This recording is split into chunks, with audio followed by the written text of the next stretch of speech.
you talked about your experience as director of Georgia's Senate Budget and Evaluation Office during the Great Recession. And you described how a combination of norms and rules really did help elected officials make some very hard choices during that time. Could you describe how that Right. worked?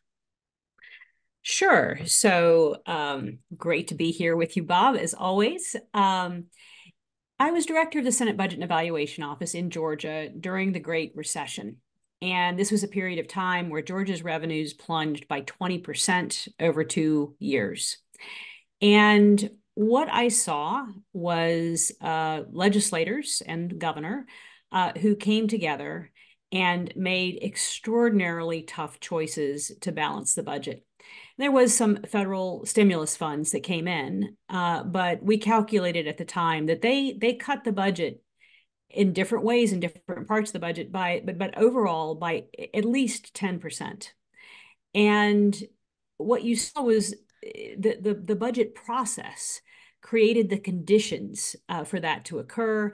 And in particular, there really was no question among these legislators that it had to be cut and that they were going to have to balance it. They had to raise revenues too. They had to sip a little from all the different cups of poison that they had in front of them.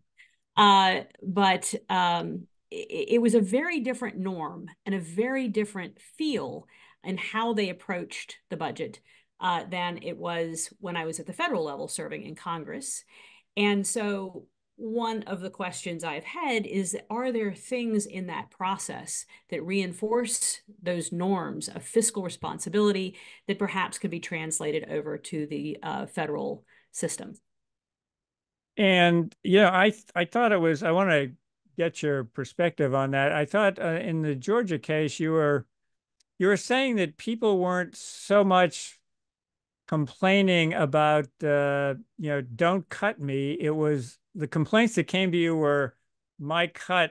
I know have to get cut, but somebody else is getting cut, less than I am. So it was Right. like a fairness thing and not, exempt me.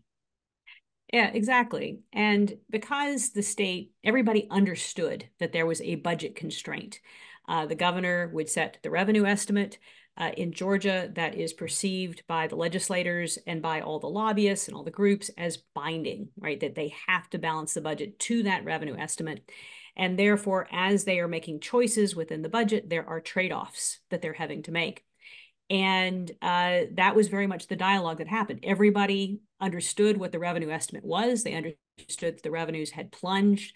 We did a lot of education. So in the budget office, we produced all sorts of horrifying graphs showing the revenues plunging, so that everybody understood we were in a real crisis and we're going to have to make tough choices. And so then within that context, the complaint was, yes, I am bearing the brunt more than my other counterpart program, and that's not fair. And so that was much more what the dialogue centered around.